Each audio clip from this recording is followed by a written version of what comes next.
Ba'du. Alhamdulillahirabbil alamin. Allahumma shalli wa sallim wa barik ala sayyidina Muhammad wa ala alihi washabihi ajmain. Dulurku semuanya dimanapun berada, alhamdulillah pada malam hari ini kita bisa dibersamakan dalam keadaan sehat walafiat dan dalam keadaan yang insya Allah diberkahi Allah. Dulur jamaah SPMA Bali terutama dan siapapun yang pemirsa, ada satu fokus yang harusnya kita jadikan satu titik tuju, di mana pada saat hal-hal kondisi semacam ini membutuhkan satu fokus yang kita harus jadikan benar-benar pedoman. Supaya apa? Supaya kita tidak stres. Salah satu diantaranya adalah coba kita mereview kembali. Sudah berhentilah kita untuk sementara bicara tentang corona dan lain sebagainya. Bukan berarti kemudian kita mengabaikan bahayanya itu, tetapi coba supaya kita punya kalau di dalam bahasa hukum adanya dissenting opinion, supaya kita punya pemahaman yang agak berbeda, pemahaman yang berbeda dari apa yang sekarang sedang berkecamuk dalam pikiran kita. Kita perlu paham bahwa kita memang diiming-iming oleh Allah tentang surga. Nah, di mana kita tahu bahwa surga memang di satu sisi seolah-olah hanya sebuah cerita dongeng, tapi di sisi lain kita harus paham bahwa itu adalah sebuah wa'dullah, janji Allah yang tidak mungkin salah. Nah, sekarang kita bicara tentang surga. Tapi kaitan dengan surga itu sebenarnya kita juga diingatkan Allah. Jadi ada satu cerita dulu.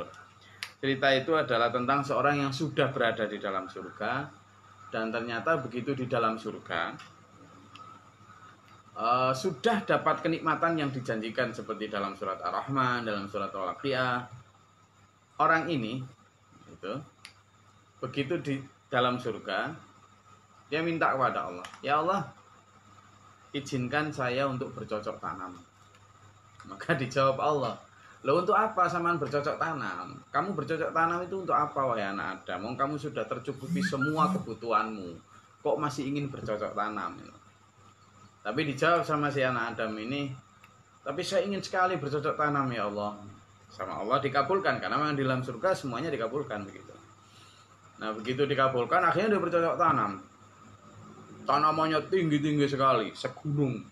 Bahkan buah-buahannya juga sangat benar. Begitu sudah berhasil cocok tanam, Allah berfirman, wahai anak Adam, sekarang sudah terkabul keinginanmu. Hasil cocok tanammu melimpah ruah, dan itu tidak akan habis kamu makan.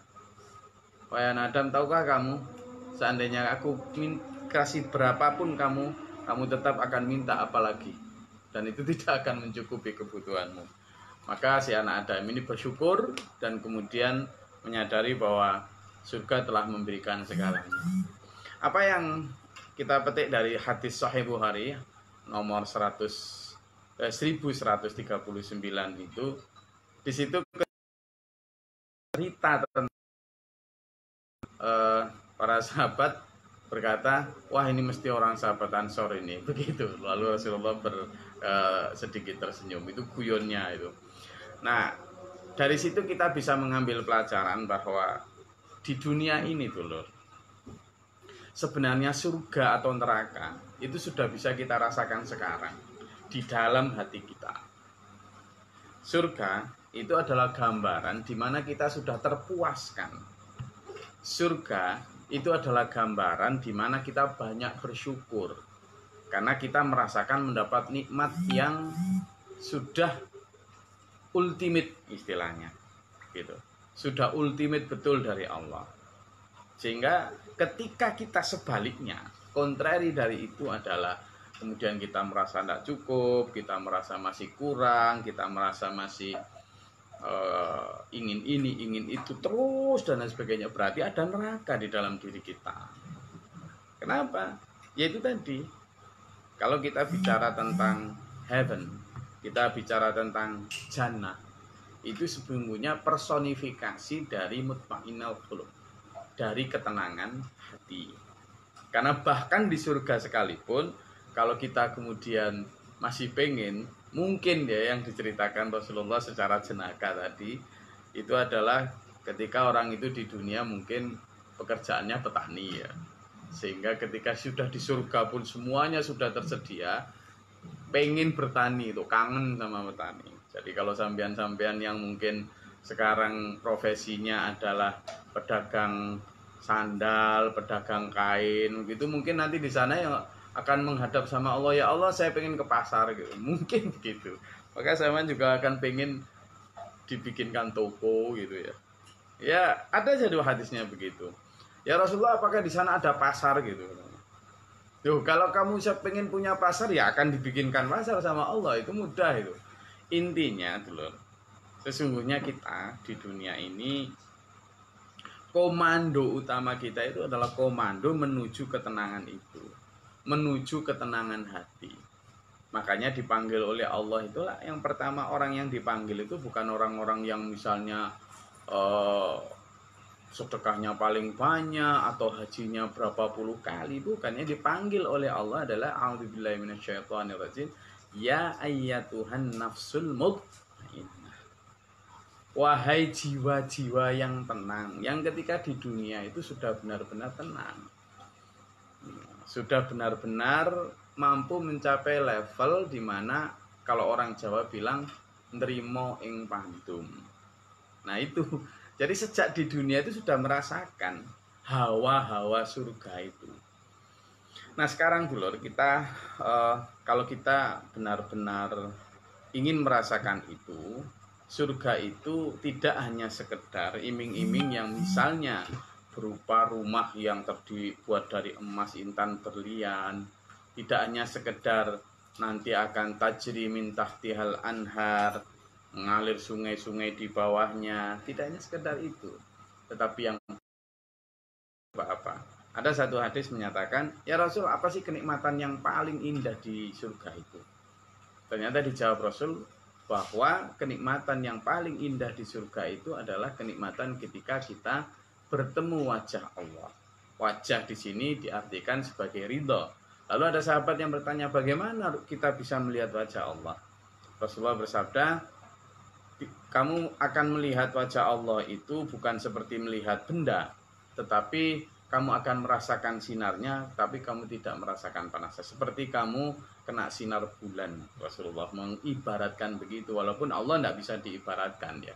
Tapi senyaman itulah kita nanti akan. Jadi kenikmatan di surga itu adalah ketika kita mendapatkan ridho Allah. Maka di dunia ini sebenarnya komando hidup kita itu adalah komando untuk hidup yang seperti itu. Hidup yang nanti kalau di surga kan sama nenak, sudah tidak ada kewajiban. Nah, komando kita adalah komando yang hidup tanpa mati, tanpa berak, tanpa kencing, tanpa sholat, tanpa kewajiban apapun itu. Ke arah sana kita fokusnya. Sehingga misalnya pada saat kondisi semacam ini, harusnya surga itu dijadikan satu gambar yang ada di dalam bilik hati kita sebagai satu destinasi di mana kita bergerak, di mana kita beraktivitas. Misalnya aja begini, kita tahu bahwa di surga itu zaman sudah tidak punya kewajiban untuk berbagi, zaman tidak punya kewajiban untuk sholat, tidak punya kewajiban untuk beribadah, tidak punya kewajiban, dan selain itu zaman juga dibebaskan untuk apapun. Zaman juga tidak punya kewajiban untuk maaf, BAB, kencing, tidak punya. Sekarang kan zaman wajib itu, doi ya wajib.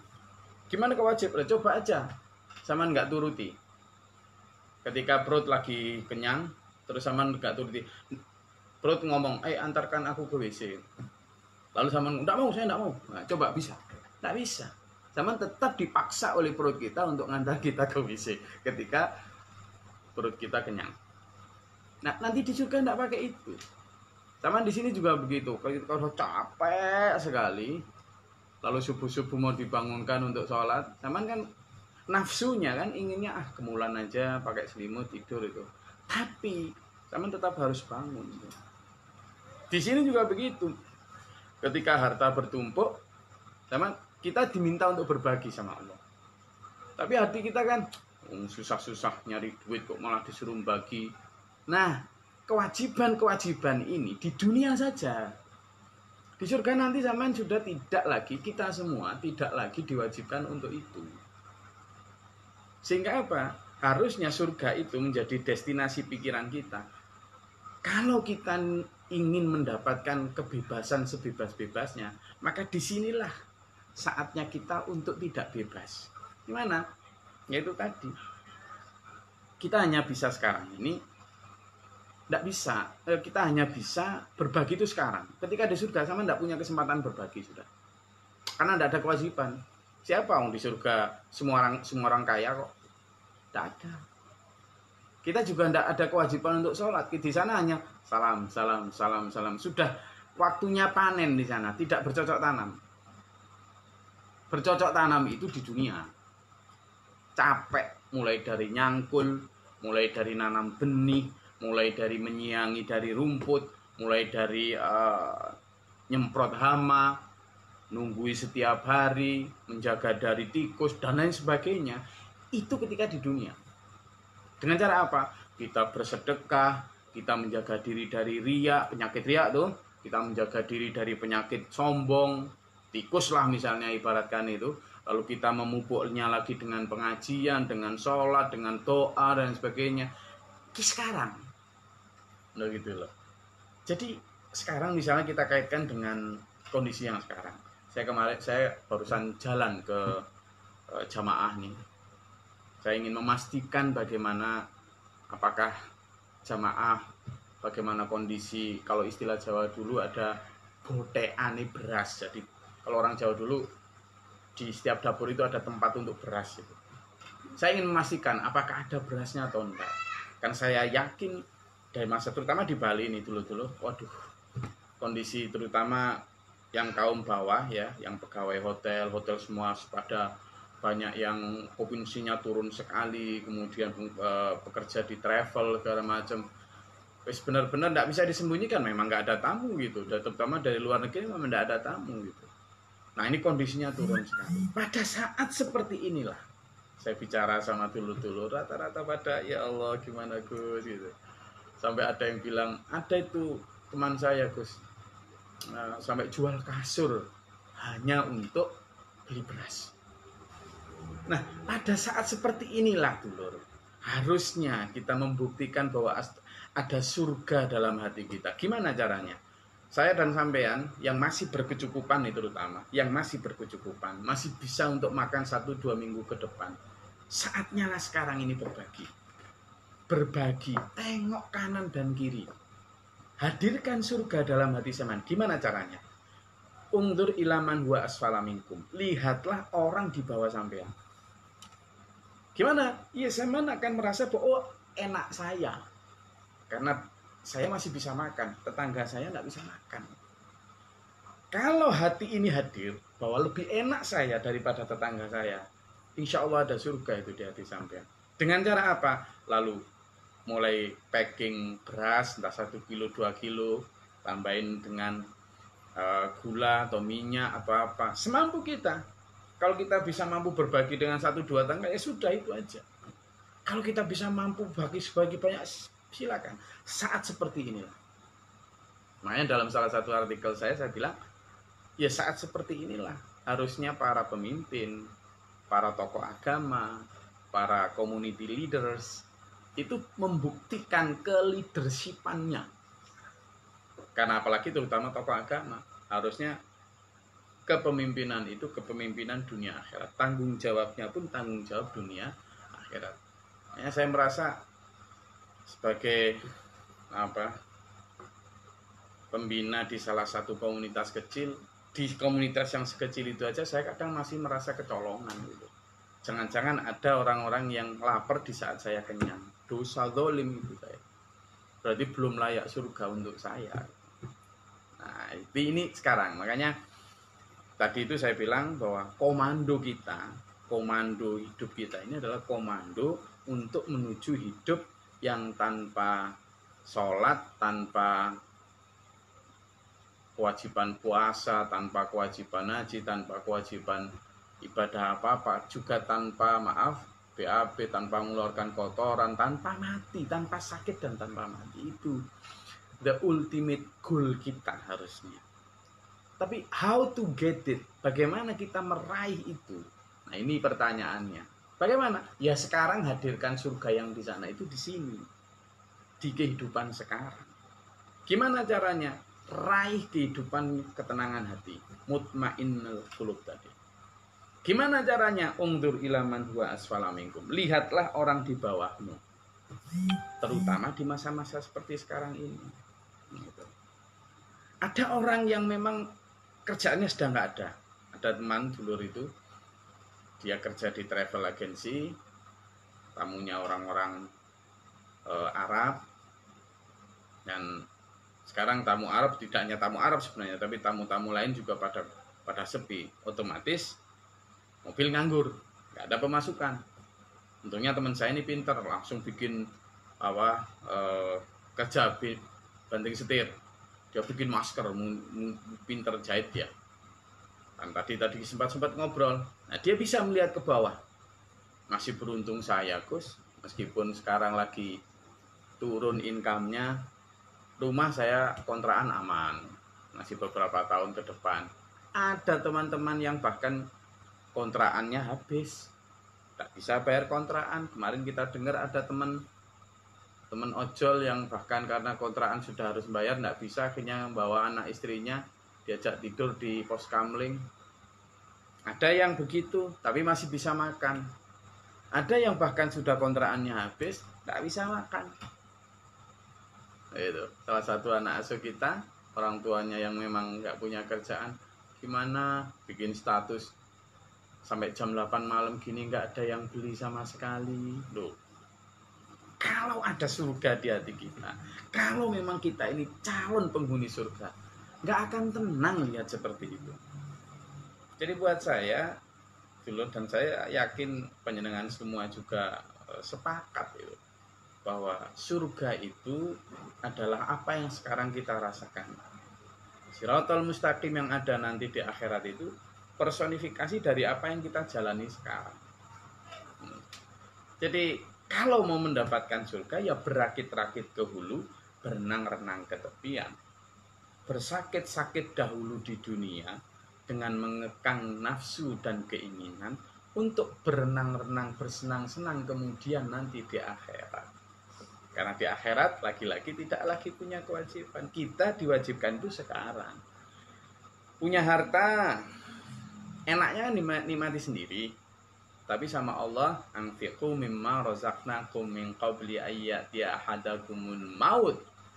Infakkanlah rezekimu yang kami berikan kepadamu itu sebelum mati. Akhirnya kita harus nyengklong tuh, diambil rezekinya. Memotong nafsu bukan mematikan loh ya, tapi mengendalikan. Kita enak-enak makan, puas, stop, puasalah.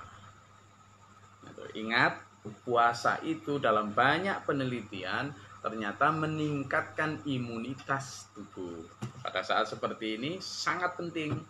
Makanya jangan keliru. Puasa Senin Kamis minimal. Kalau bisa puasa Daud gitu. Saya puasa, Gus. Iya. Oh iya, puasa. Iya. Tapi terpaksa, Gus, karena nggak ada yang beli beras. Itu bukan puasa namanya. Itu terpaksa itu. Nah, tapi kalau diniati puasa ya boleh saja, enggak apa-apa. Jadi ada ditahan. Nanti begitu kita misalnya hari-hari kemarin, meskipun kita punya banyak tabungan, punya banyak saldo, tapi kemudian kita nggak bisa melihat ke bawah, ya tidak ada surga di hati kita. Kenapa? Karena kita ingin lihat terus ke atas terus. Tidak ada ketenangan. Ini saudaraku dulur semua, sehingga yang kita ingin pahami dari kehidupan itu adalah terutama ketenangan hati. Dan terutama pada saat seperti ini. Kita semua berharap, terutama bagi kaum bawah ya, kasihan. Kita harap agar segera mendapatkan kebaikan dalam hidup, baik rezeki, baik kesehatan, baik keamanan, dan lain sebagainya. Kita juga menyerukan kepada semuanya untuk berdoa kepada Allah. Selain ikhtiar, social distancing tetap, kemudian keep at home, stay at home ya, tetap. Kemudian juga kita menjaga imunitas tubuh dengan meningkatkan ketahanan tubuh. Kita selalu berjemur di pagi hari. Kita kemudian selalu membersihkan tangan, membersihkan badan setiap kali keluar dari rumah. Sungguhnya kita sudah dikasih contoh sejak dulu ya, bagaimana kalau dulu di rumah, di luar rumah kakek nenek kita itu mesti selalu ada gentong tuh. Ada gentong, lalu ada cibuknya itu kan untuk membersihkan. Sejak dulu kita sebenarnya sudah diajarin itu. Tidak usah belajar dari orang luar pun, kita sebenarnya sudah diajarin bagaimana membersihkan tangan, membersihkan kaki. Apalagi kita sebagai muslim, kita diwajibkan untuk minimal 5 kali dalam satu hari, sehari itu berwudu. Itu tidak hanya suci dari bersih dari kotoran, tetapi bahkan suci dari hadas. Jadi kita juga belajar itu, pakai hand sanitizer, tetap pakai masker kemanapun, dan mengurangi keliaran kalau memang tidak benar-benar penting. Di luar semua itu, likulida'in dawaun, bahwa setiap dari penyakit itu mesti ada obatnya. Kita percaya bahwa ini ada obatnya. Wallahu alam ya, kita tidak usah bersuudzon sana sini, tapi kita yakin pasti ada obatnya, dan yakin gini akan pasti berlalu. Jadi jangan menganggap bahwa ini Tuhan kok gimana gitu, memberi kita banyak cobaan. Tidak usah. Kenapa? Karena memang untuk meningkatkan derajat, seperti kajian kita minggu lalu, pekan lalu, bahwa segala sesuatu yang hadir di kita itu karena tangan-tangan kita juga. Tinggal kita mau memilih posisi di mana, posisi ini sebagai adab atau posisi ini sebagai ujian peningkat derajat. Itu tergantung kita. Sehingga sekali lagi, tetap ayo kita berdoa. Semoga Allah segera memberikan kebaikan kepada kita, terutama kepada dulur-dulur yang sedang di dalam kesulitan. Ayo kita berdoa kepada Allah diberikan kesabaran dan kebaikan. Sementara yang diberikan kecukupan, sekali lagi, hadirkan surga di dalam jiwa kita. Dengan cara apa? Menengok orang-orang di bawah kita, supaya tenang hati kita, lalu kemudian berbagi dengan mereka. Percayalah, melihat kebahagiaan pada orang lain itu adalah kebahagiaan tertinggi. Dimana kebahagiaan tertinggi, sekali lagi saya balik, kebahagiaan tertinggi bukan pada banyaknya tumpukan materi, tetapi ketika kita bisa melihat senyum berbinar di hati sesama insan. Saya rasa itu dulur yang bisa saya sampaikan, bahwa sekali lagi surga pun tidak akan mencukupi keinginan kita jika kita tidak punya ketenangan hati. Tadi sampai diceritakan secara jenaka tadi gitu. Nah, saya rasa itu yang bisa saya sampaikan. Mungkin ada yang mau ditanyakan, silakan. Kalau ada, saya akan jawab. Tapi kalau tidak ada, saya rasa cukup. Mudah-mudahan bermanfaat dan berfaedah kajian kita pada Jumat malam Sabtu ini. Hadirkan surga di sini. How? Hadirkan ketenangan hati di sini. How? Lihatlah orang-orang di bawah kita. Setelah itu bagaimana? Berbagilah dengan mereka. Insya Allah zaman akan merasakan ketenangan hati, kecukupan pikiran, dan kemudian melihat orang lain bahagia. That the ultimate happiness. Mudah-mudahan Allah meridhai kita semua. Mudah-mudahan Allah segera memberikan kepada kita kemenangan, baik secara sehat lahir batin, selamat dunia sampai akhirat. Terima kasih. Billahi taufiq wal hidayah. Wassalamualaikum warahmatullahi wabarakatuh.